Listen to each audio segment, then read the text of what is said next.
सिन्दूरारुणविग्रहां सिन्दूरारुणविग्रहां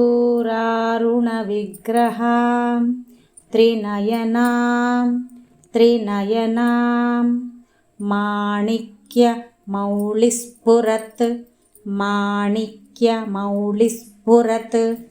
तारानायक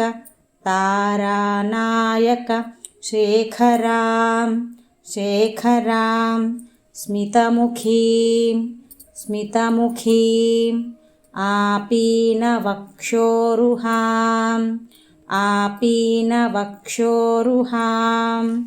पाणिभ्याम्